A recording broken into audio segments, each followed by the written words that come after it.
Hi guys, welcome back to the Nina and Sups show. And as promised, we're back here today to review fabulous lives of Bollywood wives. Yeah, so guys, this show stars Maheep Kapoor, Seema Khan, Neelam Kothari, and Bhavana Pandey, right? Sups? A lot of you must be wondering, who are these women? And rightly so, because their husbands are barely in Bollywood and they're complete has-beens. So Sups, I have to tell you, I was really excited about this show becoming my next guilty pleasure.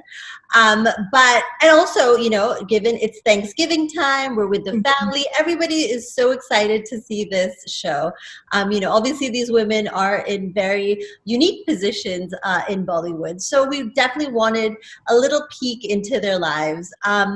However, a few minutes into the show, this foul language comes flying at you, and it becomes something I really don't want to watch with the family.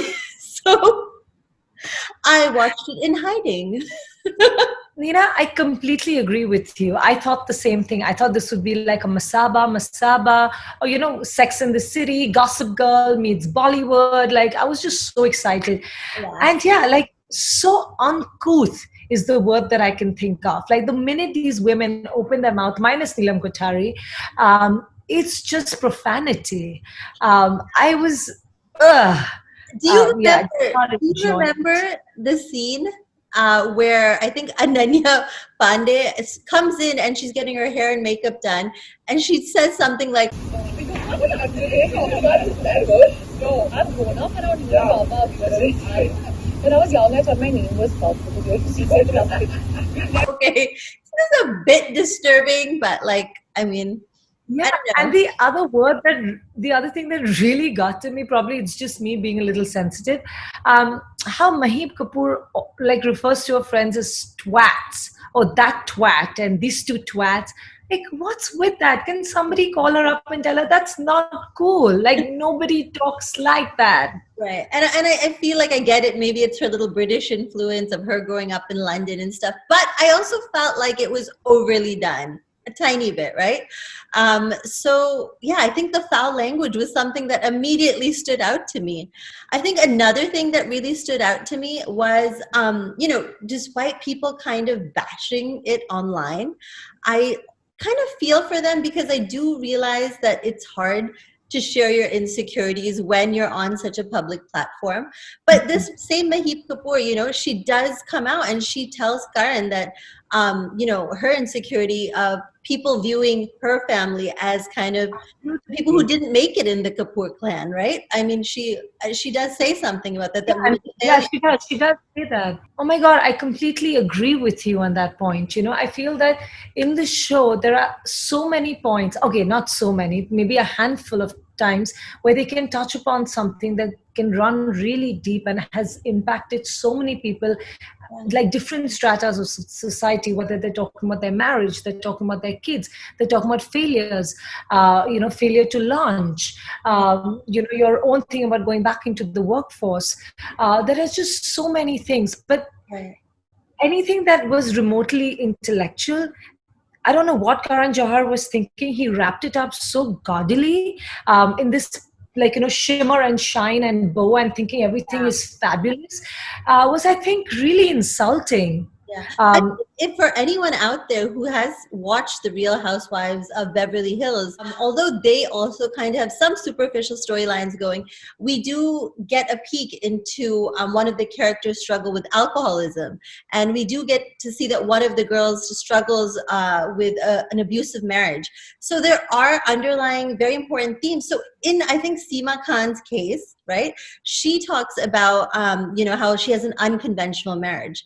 And I thought she might, we might have a little bit more depth into her character, maybe inspire other women to, how they could handle their situations. But we never really go there. So I thought that was a little bit on the disappointing side. Yeah. What did you think, Sups? I could not agree more. If we're talking about this example of Seema Khan, now there are so many people out there today where marriages are rocky, but they work so well as a unit. And the way she said it was just so beautiful. But then there was some other stupidity that followed either before or after that. So, that beautiful moment was completely lost. Also, talking about Seema Khan, she talks about how she really misses her son who's gone off to college, and how, they always FaceTime together as a family, and she just can't wait for him to come back. And when she talks to him, like, he's like, Mom, I'm living across the road, not across the ocean. So I will come and see you and all of that stuff. That's really sweet. And I know a lot of parents out there feel the same thing when they see their firstborn go abroad to study. But then when he is in Bombay, she takes a trip to Doha before he leaves. Right. And I think another thing, I mean, we see Neelam Kothari, but I felt that her storyline could also have been just a tad bit lifted because, being, this beautiful actress from the 80s trying to make a comeback, so many things have changed, since she's been in the business. So I feel like they could have maybe highlighted more of that, how she's trying to adjust. But nothing. Yeah, and when she talks to Ekta Kapoor and Ravina Tandon about it, they both say the same thing, that what's wrong in auditioning? If they are respecting you and coming with a script. Again, I thought these were like some really important things, like different perspectives, right? Right. I mean, Neelam as a jewelry designer is doing, I think, really well. She's got some fantastic jewelry. And honestly, she was I think I can't even say redeeming quality, but she was lesser amongst all the evils that I saw on screen for 4 hours while watching this show. Her jewelry was beautiful, and all of that, but they just didn't do justice. Her bling was amazing. I mean, fabulous, absolutely fabulous. And then coming to Bhavana Pandey, right, the other wife, I think for her character, I felt like it was great to see that she's also kind of doing her own thing while her daughter is this rising star. But her husband, Chunky Pandey, says something after his daughter Ananya wins the Best Debut Filmfare Award. And he says something, I think he's been in the business, he says 34 years, I'm not too sure, something like that. But how he has never won a Filmfare Award and how much it meant to him. And I think that was a really touching moment. Yeah, and then he goes on to say the reason why he didn't go to the Filmfare Awards was because he thought he was a jinx, and that every time he's at an award, he doesn't get it. Again, these are insecurities that people do have, and I think it's important to talk a lot more about it, and not just go he with beautiful, blood-dyed hair and fabulous homes. I agree with you. I think talking about their insecurities is the reason they do become relatable. So many of us, every one of us has dealt with some kind of failure in our lives at one point or the other. But I feel like if they could inspire people, use it to inspire people, I think it would have been better. Absolutely. If we can move on to Maheep Kapoor, she says that she's okay getting trolled and all of that stuff. But when it comes to her kids, she's really, really protective. In fact, she even goes to Arjun Kapoor, her nephew, to talk about these things. And, he gives some good advice. Again, these are things that are very relatable as a parent. You want to do anything and everything possible to protect your kids. Whether they're ready for it or not is a completely different story. So why not tap into these real emotions that these women are feeling? I just wanted to ask that why do you have to take a paintbrush dipped in luxury and, beautiful exotic locales and, like half naked guys and paint the canvas with that? Why not talk about things that make them wives? Because the whole thing is about fabulous lives of Bollywood wives. And don't get us wrong, we love that fabulous part. I loved the trip to Doha. I thought it was very cute and that they could still enjoy themselves. But I do feel like it should have been a little bit more balanced in storyline. I know that. I wish I could take a girls' trip, to Doha and get private shopping experience, and that room, the room was fabulous. The Rolls Royce. That is just absolutely fantastic. But Nina, I do have to say that I kind of, after watching all 8 episodes, I was sitting back and I'm like, so the highlight of this was that these 4 women got a free trip to Doha. Like, I feel like that was all that was The in it. takeaway, right? Well, okay, another highlight, let's just talk about it towards the end, is this big build up to Gauri Khan's big party, right? And she is, of course, the ultimate Bollywood wife. And I think that's the other thing, casting, right? Probably everybody is wondering how come the biggest name amongst the wives wasn't casted. And actually, Gauri Khan, yeah, Gauri Khan I have a theory. I have a theory. says in the show that she thought she would have to disassociate herself with the girls who were casted. So that was kind of on the funny like side. Gauri Khan don't need to make it because their husbands are still, reigning.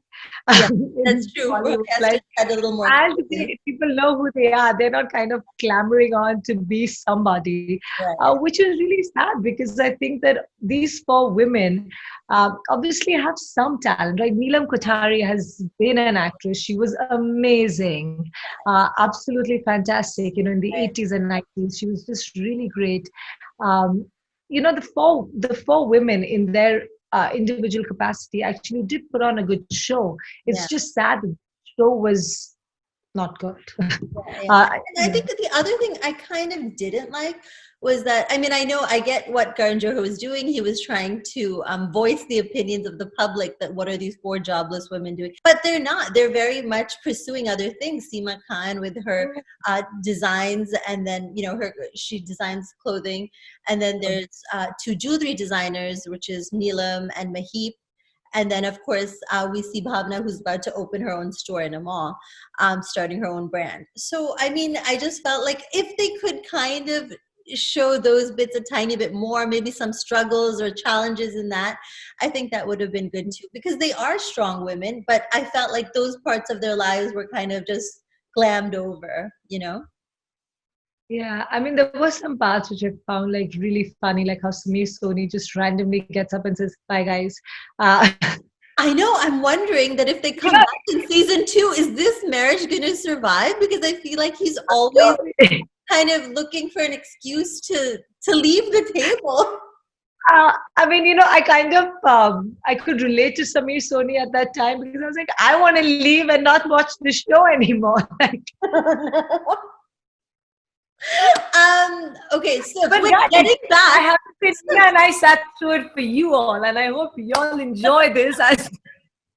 But okay, but Sups, getting back to that dinner where the husbands are invited, how awkward, and like it was just so bizarre how the conversation went. Oh And they were my talking about Chunky Pandey having to go to the bathroom all the time.